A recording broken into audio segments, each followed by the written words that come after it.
शासन पिता भगवान महावीर स्वामी के चरणों में कोटि कोटि वंदन। असीम असीम उपकारी सभी ज्ञानी गुरु भगवंतों के चरणों में कोटि कोटि वंदन। मोक्षगामी सभी आत्माओं को जय जिनेन्द्र। मनुष्य भव की सार्थकता। मनुष्य भव की सार्थकता यही है कि वितराग प्रभु ने जो हमें सुख, शांति और समाधि का मार्ग बताया है, उस मार्ग को समझकर उसे अपनाना। परिग्रह संज्ञा, ये ऐसी संज्ञा है जो परिग्रह का समावेश पाप में भी बताया गया है और परिग्रह जो है वह व्रत में भी आता है और महाव्रत में भी आता है। तो इसके बारे में आज हम बात करेंगे। भगवान ने कहा है कि अगर इस मनुष्य भव की सार्थकता इसी में है कि जो हमें यह भव मिला है उसमें हमारे आत्म गुणों की जो गुण है उसको प्रकट करने का पुरुषार्थ करना, यही मनुष्य भव की सार्थकता है। और जो मनुष्य भव में हम देखते हैं कि इस मनुष्य भव में आने के बाद भी जो हमें मोक्ष मार्ग में आगे बढ़ने के लिए पुरुषार्थ करने चाहिए, उसके लिए हमारे दोषों का दफन और आत्मगुणों का प्रकट होना बहुत जरूरी है। अब जो कहते हैं कि परिग्रह, तो परिग्रह की व्याख्या क्या होती है? तो परिग्रह के लिए बताया गया है कि आत्मा को चारों बाजू से अपने वश में करके कठपुतली के जैसा नचाए, उसे परिग्रह कहा जाता है। अगर व्यवहार की भाषा में देखा जाए तो वस्तु का संग्रह करना वह परिग्रह है और उस वस्तु पे मूर्छा भाव, ममत्व भाव, आसक्ति भाव वह परिग्रह बताया गया है। और जिसके परिणाम और परिग्रह की इच्छा से जीवन में अशांति, पापाचरण, मरण में असमाधि, परलोक में दुर्गति और जन्म मरण के फेरे बढ़ाने वाला यह परिग्रह है। 10 वैकल्पिक सूत्र के अध्ययन 6 में बताया गया है कि कोई भी व्यक्ति वस्तु के प्रति जब ममत्व और आसक्ति का भाव आ जाता है, उसे परिग्रह कहते हैं। परिग्रह 2 प्रकार के बताए गए हैं, बाह्य परिग्रह और अभ्यंतर परिग्रह।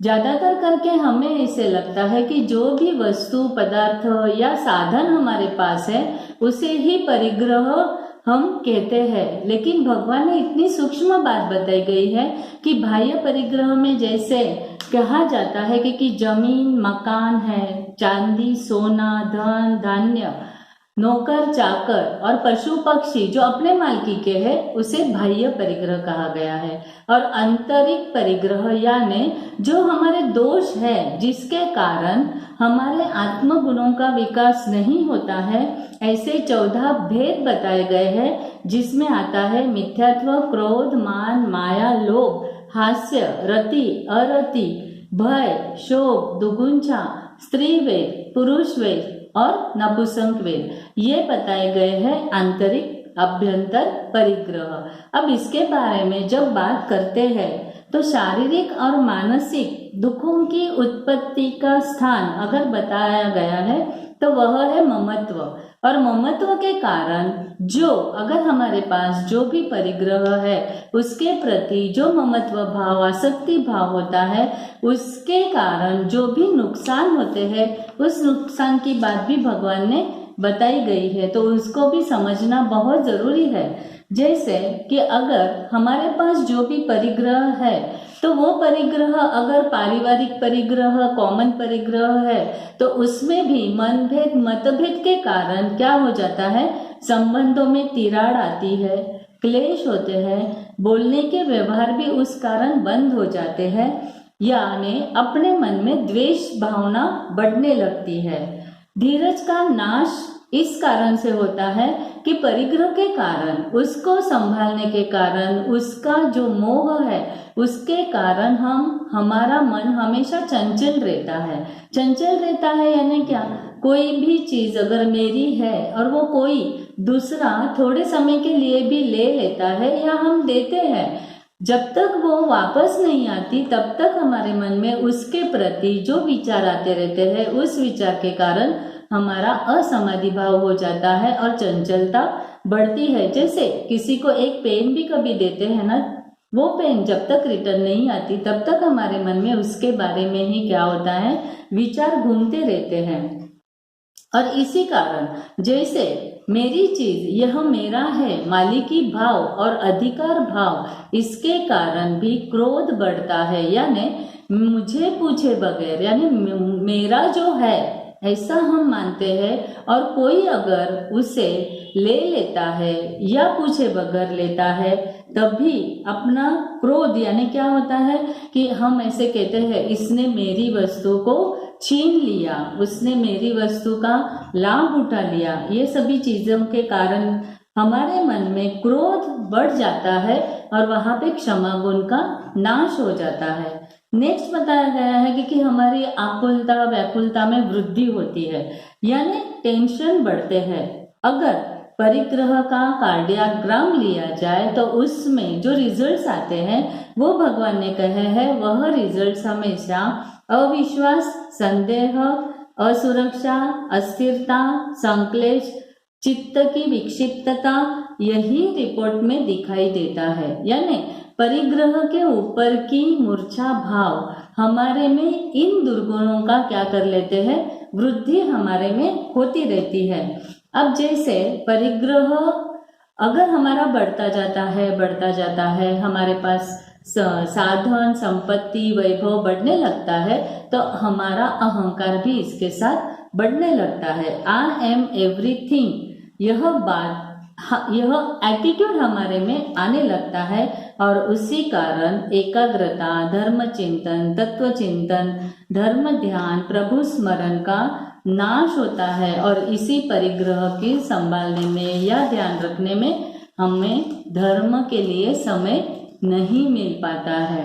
अब जैसे कहा जाता है कि अगर हमारे पास परिग्रह जो भी है और उसके लिए, उसको संभालने के लिए, उसकी सुरक्षा के लिए हमारे मन में हमेशा एक शंका का कीड़ा जो होता है ना, वो घूमते ही रहता है। यह बार बार हम देखते रहते हैं कि ये मेरी वस्तु, यह मेरी जो चीज है वह बराबर है ना, अपनी जगह पे है ना, किसी ने ले तो नहीं ली है ना, चोरी तो नहीं हो गई है ना। तो वहां पे क्या होता है, दुखों का उत्पत्ति स्थान परिग्रह कहा गया है। जैसे कहते हैं कि अगर हमारे पास जो भी परिग्रह है, अगर उसकी रक्षा के लिए बहुत बार हमें नींद भी नहीं आती है, तो ये जो सुख की नींद भी छीन लेता है, तो जो पैसे हम प्राप्त करते हैं और उसके लिए बहुत सारे पाप कभी कभी हो जाते हैं, उसके कारण पाप तो हमारे साथ आएंगे, परिग्रह हमारे साथ नहीं आने वाला, लेकिन उसको जमा करने के लिए जो पाप हम करते हैं, वो पाप के कर्म हमारे साथ हमारे अगले गति में क्या करने वाले हैं, आने ही वाले हैं। अब जैसे कहा जाता है कि मुश्किल बहुत इस कारण से आती है, और इसमें जो हाइट का एग्जाम्पल जैन दर्शन में बताया गया है कि ममन सेठ ने अपनी संपत्ति के ऊपर इतना, उनकी आसक्ति के कारण इतनी संपत्ति थी, संपत्ति इतनी, यानी श्रेणिक राजा से भी ज्यादा संपत्ति ममन सेठ के पास थी। यह भगवान महावीर स्वामी के समय की बात है, लेकिन फिर भी ममन सेठ जो थे, इतनी संपत्ति होने के बावजूद रोज खाली तेल और चोली का आहार करते थे और अपने अंगों पर खाली एक ही वस्त्र पहनते थे। तो जो इनकी आसक्ति थी परिग्रह के कारण से, उसके कारण उनकी दुर्गति हो गई। और जैसे कहा जाता है कि परिग्रह के कारण ही आंतरिक सुख शांति का नाश होता है, क्योंकि जैसे जैसे परिग्रह बढ़ता जाता है, वैसे वैसे हमारी रिक्वायरमेंट, हमारी डिमांड बढ़ती जाती है, और वो डिमांड पूर्ण करने के पीछे ही हम लगे रहते हैं। अब जैसे कहा जाता है कि परिग्रह जो है वो पापों का निवास स्थान, यानी उसमें उसके ऊपर की मूर्छा जो होती है, उसी कारण हमारे मन में पाप जैसे कलुषित विचार आने लगते हैं। उसके पीछे बहुत बार हम देखते हैं कि हिंसा, चोरी, झूठ, ये सभी राग, द्वेष, ईर्ष्या, ये सभी क्या होता है, इसके कारण से हमारे में वो बढ़ते रहते हैं। और क्षमा, उदारता, मैत्री, जो ये भाव बताए गए हैं, संतोष, नम्रता, सरलता, करुणता, माध्यस्थ, ये भावों की विदाई हो जाती है इसके कारण। अब जैसे हमने देखा कि हमारे जो खगोल शास्त्र है उसमें नवग्रह की बात बताई गई है, और बहुत बार हम जब ज्योतिष के पास जाते हैं तब ज्योतिष हमें हमारे कुंडली को देखकर हमारे कौन से ग्रह नड़तर है या कौन से ग्रह पावरफुल है इसके बारे में बात करते हैं, और हमें उसका सॉल्यूशन भी देते हैं। और हम भी क्या करते हैं, जैसे ही ज्योतिष बताते हैं तो वो नवग्रह का जो भी अगर वो हमारे लिए अभी बैड लक समान है तो उसको जो भी उसके सॉल्यूशन है उसको क्या करते हैं, हम समझने की कोशिश करते हैं। लेकिन कोई भी किसी भी खगोल शास्त्री ने जो ये परिग्रह नाम का ग्रह है इसका इन्वेस्टिगेशन नहीं किया है।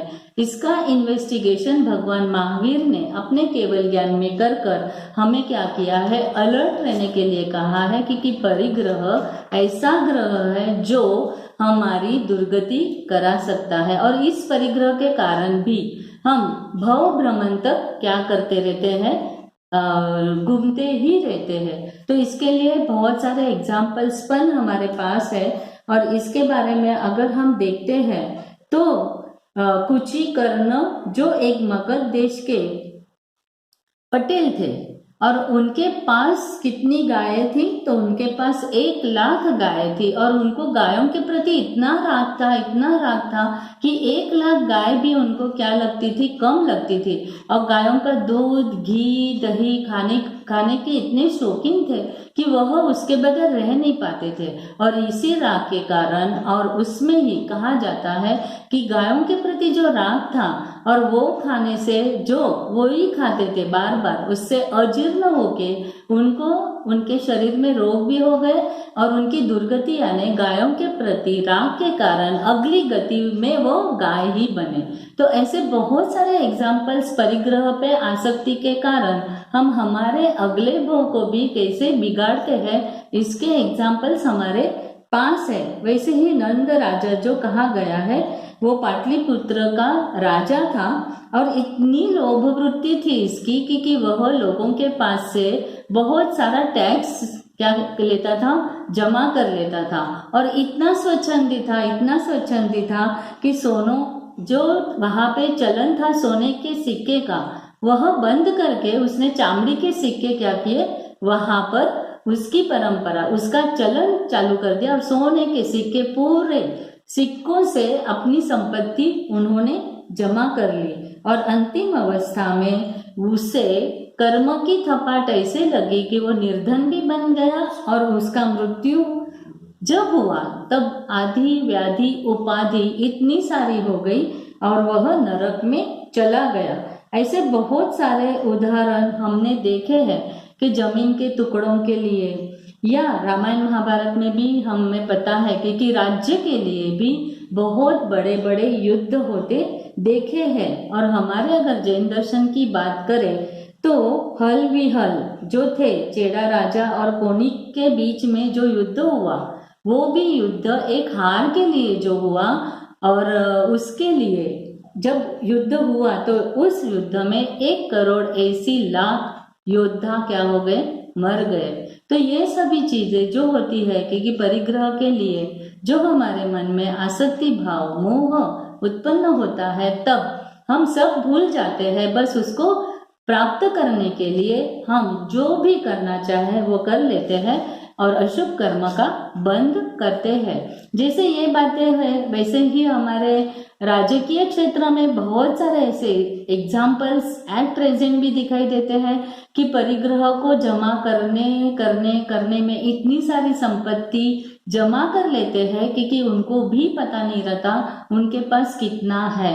वैसे ही पहले की बात करें तो हिटलर है, नेपोलियन है, इन्होंने अपने यानी स्वार्थ के लिए इतनी सारी, हिटलर का कहा जाता है कि विश्व विजेता बनने के पीछे इन्होंने 1 करोड़ जितने यहूदी को क्या कर दिया, वो मर गए युद्ध में। इसके कारण से नेपोलियन का भी कहा जाता है कि पूरी दुनिया को एक दिन मैं सबको मेरे आगे झुकाकर बताऊंगा, ये उनका जो एटीट्यूड था। और उसी एटीट्यूड के कारण वह जैसे उनका मृत्यु के समय उनकी ऐसी हालत थी कि उनके पास कोई भी नहीं था। तो ये सभी चीजें जो बताई गई है, तो हमारी इच्छा, हमारी जो अपेक्षा है इतनी बड़ी होती है कि कभी उसमें संतोष ही नहीं होता है हमारे पास। और कहा गया है क्योंकि आवश्यकता और हमारी इच्छा दोनों अलग अलग है।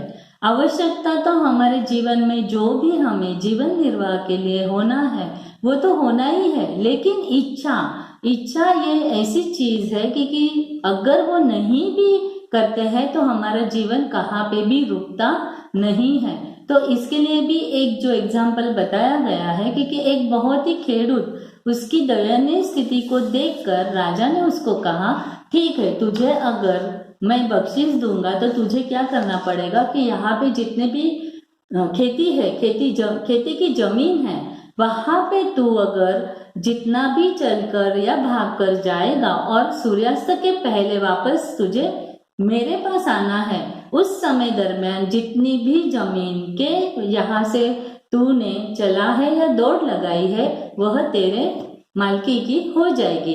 अब ये खेडूत को ऐसे लगता है कि मैं इतना दौड़ू, ज्यादा से ज्यादा जमीन मेरी हो जाए, और इसी दौड़ में वो इतना आगे चला जाता है। और जब सूर्यास्त समय नजदीक आया है और उसे तो राजा के यहाँ पहुंचना है, लेकिन वहां पर वह नहीं पहुंच सकता है और दौड़ते ही क्या हो जाता है, थकान से उसकी मृत्यु हो जाती है। तो यह जो दृष्टांत भगवान ने दिया है, यही हमारे जीवन में शायद हम इसके पीछे ही क्या कर रहे हैं, दौड़ रहे हैं। कोई भी, अब भगवान कहते हैं कोई भी गति ऐसी नहीं है जिस गति में हमने परिग्रह नहीं किया हो। जैसे कहा जाता है अगर हम चींटी भी थे तो चींटी की गति में हमने कण कण का परिग्रह जमा कर उसका परिग्रह किया है। कुत्ते के भव में शायद हमने रोटी को क्या किया है, उसका संग्रह करके रखा है। अब कहा जाता है कि सिंह भी क्या होता है, उसकी गुफा में जो भी दागिने होते हैं वो दागिने उसको बहुत पसंद होते हैं, तो उसकी गुफा में वो दागिने भी। अब दागिने का उपयोग उसको बिल्कुल ही नहीं है, लेकिन परिग्रह संज्ञा के कारण वह जिसका भी वध करता है उसके शरीर के जो दागिने होते हैं उसको भी वो लेकर एक साइड ऐसे रख देता है। तो ये हर एक देवगति में भी, देव में इतनी जोरदार परिग्रह संज्ञा होती है कि दूसरे देव देवियों का वैभव, संपत्ति, रत्न, मानिक, यही सब चुराने के पीछे देव लगे रहते हैं। और इसी कारण भवनपति के, वानव्यंतर के जो भी देव है या पहले दूसरे देवलोक के देव, इसी कारण परिग्रह के आसक्ति के कारण फिर वो वावड़ी रहने दो, वहां पे वैभव रहने दो या उनके महल रहने दो, इसकी आसक्ति के कारण वह वहां से निकलकर एकेंद्रिय में, वनस्पति काय में भी आ जाते हैं। ऐसी सारी एग्जाम्पल्स हमें बताए गए हैं। जैसे अब कहा जाता है कि परिग्रह ये ऐसा ग्रह है कि उसको समस्त जीवों को अपने क्या लिया है, मुट्ठी में ले लिया है। और संसार का त्याग कर जिन्होंने अनगार बने हैं और आत्म साधना में भी तत्पर, ऐसे साधकों के साधना मार्ग में भी इस परिग्रह के कारण वह साधना मार्ग भ्रष्ट करके दुर्गति के कारण पथिक बन गए हैं। और समग्र विश्व में जो ये परिग्रह है वह अपना तांडव नृत्य करके हाहाकार सर्जा देता है। और यही एक कथा जो हमारे में है वह है रत्नाकर सूरी की कथा। जिन्होंने रत्नाकर 25 की रचना की है उसके पीछे भी परिग्रह ही कारण है। जैसे यह रत्नाकर सूरी जी थे, वह बहुत ही क्या थे, प्रवचन शैली में अद्भुत थे और उनके बहुत सारे शिष्य थे। उसमें से एक सुधन नाम का शिष्य था। और एक बार रत्नाकर सूरी महाराज साहब अपने जो रजोहरण है उनका परिलेहन कर रहे थे, और परिलेहन करते करते सुधन वहां पे ही था, और उसने देखा कि वो परिलेहन करते करते 5 रत्न की पोटली बनाकर उन्होंने अपने रजोहरण में रख दी थी। अब वो जैसे जैसे जब जब परिलेहन करते थे तब तक वो पोटली को खोलकर वो 5 रत्न देखकर बहुत ही खुश हो जाते थे, और उनके फेस पे एक हास्य आ जाता था। सुधन ने ये बात एक बार देखी, 2 बार देखी, और उसके मन में यह विचार आया कि मुझे मेरे गुरु की दुर्गति से उनको बचाना ही होगा, लेकिन मैं कैसे बचाऊं। सोचते सोचते उन्होंने एक जो श्लोक था, उस श्लोक का मतलब ही यही था, जब तक हम परिग्रह रहित नहीं होते हैं तब तक हमें मोक्ष नहीं मिलता। और वही श्लोक का अर्थ समझने के लिए वह गुरु के पास जाते हैं, और गुरु तो कहते हैं कि सुधन तू तो इतना होशियार है, तुझे तो सब समझ में आता है, और इस श्लोक का अर्थ भी बहुत ही सिंपल है। लेकिन सुधन बार बार कहता था, नहीं गुरुदेव मुझे समझ में नहीं आता है, नहीं आता है। ऐसे करते करते 6 महीने निकल जाते हैं, और 6 महीने निकल जाने के बाद जब एक बार वह परिलेहन करते हैं तभी उनको ऐसे मन में विचार आता है कि मैं इतने दिन से सुधन को इस श्लोक का अर्थ बता रहा हूँ, लेकिन वो समझ क्यों नहीं पा रहा। और जैसे ही रत्न हाथ में आते हैं तो उनको स्ट्राइक हो जाता है कि यह रत्न यानी जो परिग्रह मैंने ही नहीं छोड़ा है, इसीलिए इसका अर्थ सुधन को समझ में नहीं आया है। और वही रत्न लेकर वह एक पत्थर से उसका भूका उसको क्या करते हैं, तोड़कर उसका भूका कर लेते हैं। यही बात सुधन देखता है और आकर गुरुदेव को कहता है कि गुरुदेव अब मुझे इस श्लोक का अर्थ समझ में आ गया है। और यही पश्चाताप के कारण जो रत्नाकर सूरी महाराज साहब ने रत्नाकर पचीसी का ये काव्य लिखा, वह भेंट हमें उसके रूप में हमारे पास है। तो ऐसी सारी बहुत सारी है, क्योंकि हम कहते हैं कि संयम लेने के बाद भी जो मूर्छा होती है, परिग्रह, यह जरूरी नहीं है कि बहुत सारा परिग्रह हो और मूर्छा हो। एक ही कोई पदार्थ भी है और बहुत मूर्छा, उससे हम निकल नहीं पाते हैं, फिर भी हमारे कर्म बंद हो सकते हैं और उसी कारण दुर्गति भी हमें मिल सकती है। तो इसके निराकरण के लिए भी भगवान ने मार्ग बताए हैं कि जैसे कहा जाता है कि हमारी डिजायर्स यानी हमारी जितनी भी इच्छाएं हैं, वह इच्छाएं जितनी हम मिनिमम करेंगे उतना ही हमारे जीवन में सुख और शांति का प्रमाण ज्यादा रहेगा। अब इसको छोड़ने के लिए है भी बहुत सारी जो कल्पनाएं हैं, क्योंकि अनित्य भावना है और जो हमारे साथ हम नहीं लेकर जाने वाले हैं, यहाँ पे ही रहने वाला है, और जो हमारे साथ आने वाला है उसका हमें क्या करना है, ज्यादा ध्यान देना है। और इस परिग्रह के कारण हम धर्म से विमुख न हो, यह पहले देखना है। जो ये मनुष्य भोग मिला है, इस मनुष्य भोग में हमारी जरूरियात पूर्ण होने के बाद जो समय मिलता है, उस समय का उपयोग हमें क्या करना है, हमारे धर्म साधना में करना है, कर्म निर्जरा में करना है। तो ऐसे जो सभी बातें भगवान ने कही गई है, क्योंकि पर पदार्थों की मूर्छा के कारण ऐसे जो कहते हैं कि किसी के ऊपर भी होता है, कभी कभी हमारे कपड़े पे हमें मूर्छा होती है, कभी हमारे ऑर्नामेंट्स पे हमें मूर्छा होती है, कभी कभी हमारे पदार्थ यानी साधनों पे, हमारी जो गाड़ी होती है, फोन होता है, उसके प्रति मूर्छा होती है। लेकिन भगवान कहते हैं कि जो संपत्तिवान है, साधन संपन्न है, उनकी मूर्छा को ही परिग्रह नहीं कहा है। भगवान कहते हैं कि ऐसे भी व्यक्ति जिनके कपड़े फटे हुए हैं और भोजन के लिए 2-3 ही क्या है, बर्तन है, और जर्जरित मकान में रह रहे हैं, धन भी नहीं है, लेकिन उसके ऊपर भी अगर आसक्ति और मूर्छा भाव है तो भी हम परिग्रही कहे गए हैं।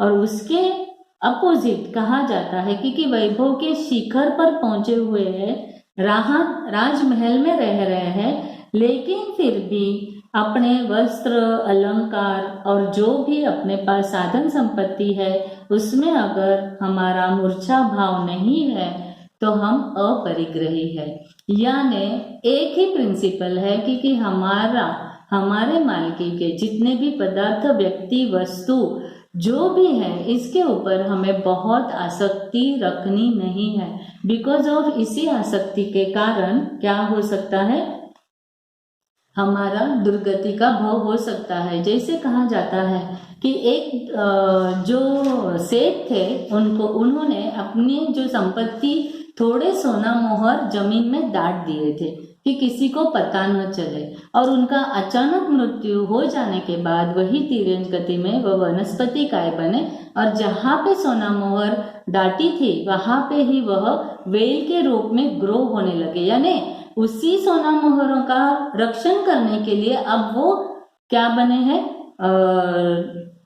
वेल बनकर वहां पर ग्रो हो रहे हैं। तो ऐसे बहुत सारे एग्जाम्पल्स है कि परिग्रह के कारण कैसी हमारी दुर्गति होती है। लेकिन अगर इच्छा की बात की जाए, डिजायर की बात की जाए, तो कपिल ब्राह्मण जिन्होंने संतोष को अपना लिया, यानी उन्होंने यह देखा कि उनके सामने यह आलम्बन या जो कहते हैं कि प्रलोभन था, और राजा ने उनको कहा था कि सुबह पहले आकर तू जो मुझे मांगेगा वह राजा उनको दे देते थे। कपिल ब्राह्मण को भी कहा गया कि कल सुबह आकर तुम्हें जितना और जो चाहिए वो आप मांग लेते हो तो मैं आपको दे देता हूँ। अब कपिल ब्राह्मण सोचने लगा है कि कल सुबह राजा के सामने मुझे जाना है तो मैं क्या करूँ। मैं पहले जो स्टार्ट होता है वो मिनिमम से स्टार्ट करता है, क्योंकि अगर मैं 2 करोड़ ऐसे सोना मोहर मांग लेता हूँ तो पूरी जिंदगी मेरी क्या हो जाती है, सफल हो जाती है, मुझे कोई भी किसी चीज की कमी नहीं रहेगी।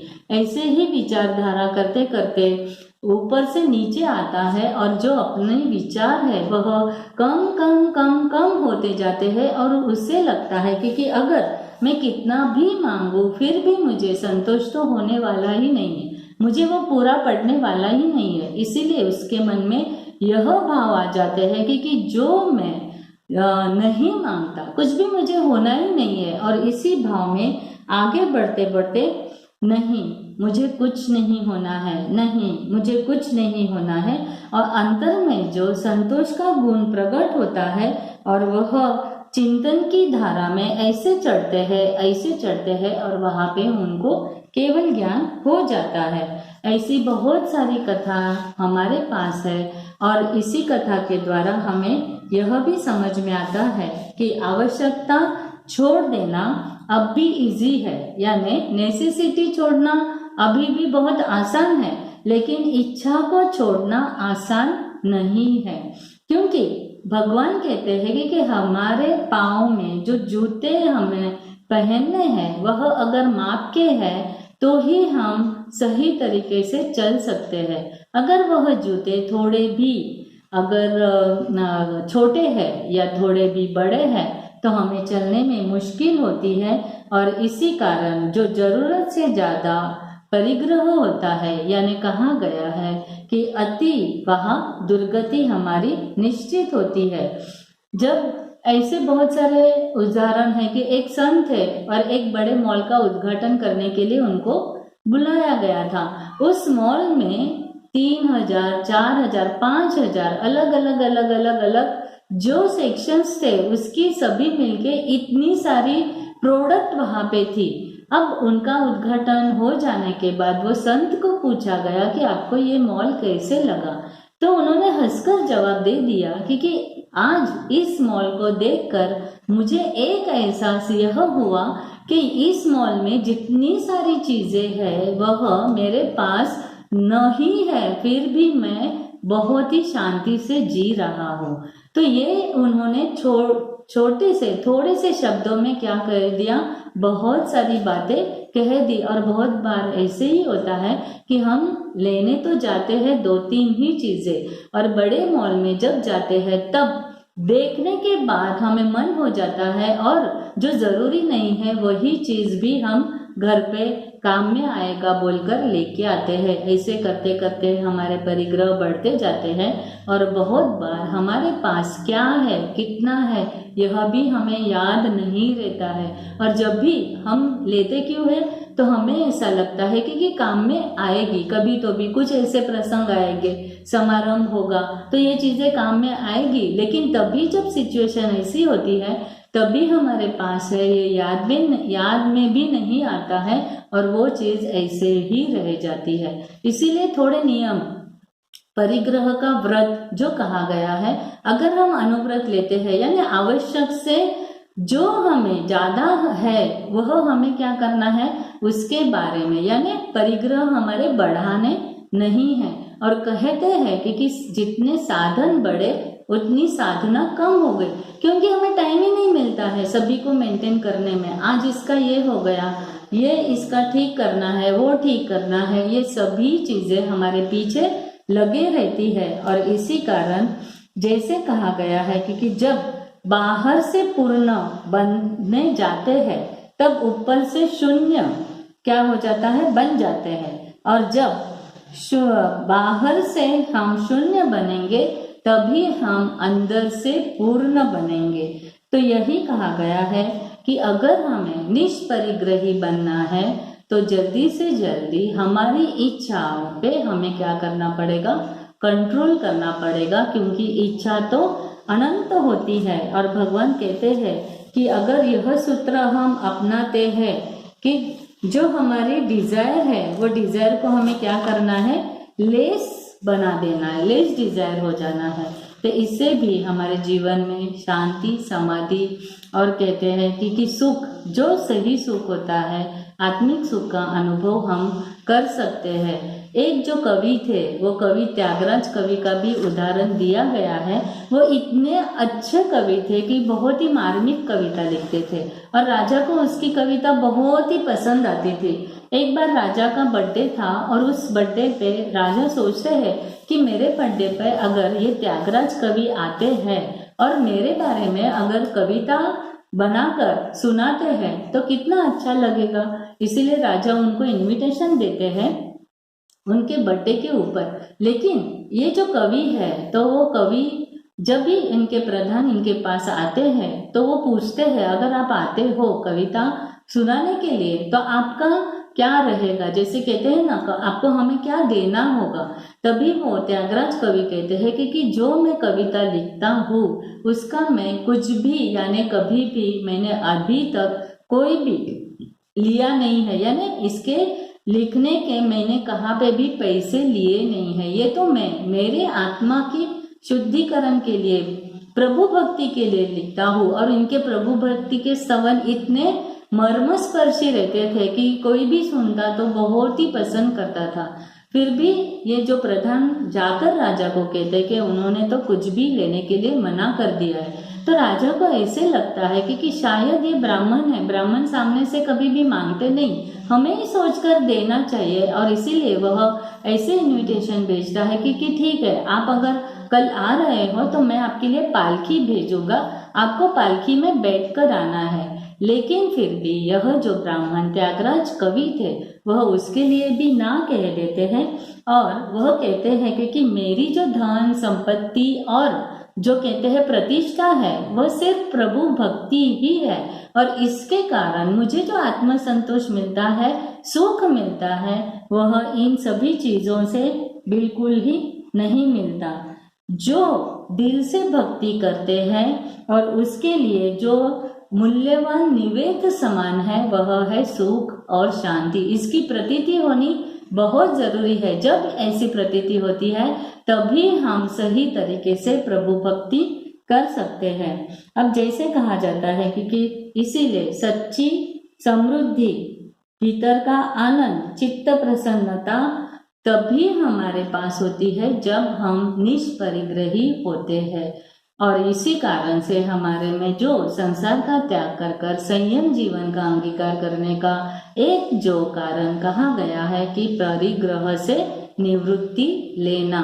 और इसी मार्ग पर जैसे यह त्यागराज जो कवि थे, इन्होंने अपने जीवन में जैसे ही संतोष गुण को अपनाया था कपिल ब्राह्मण ने संतोष गुण को अपनाया और केवल ज्ञान तक पहुँचे, ऐसे ही हम भी हमारे जीवन में निष्परिग्रही बनने का पुरुषार्थ करके आगे बढ़े। ऐसी ही मंगल कामना के साथ आज के सेशन में जिनाज्ञा के विरुद्ध कुछ भी कहा गया हो तो उसके लिए तस्मिच्छामि दुक्कडम।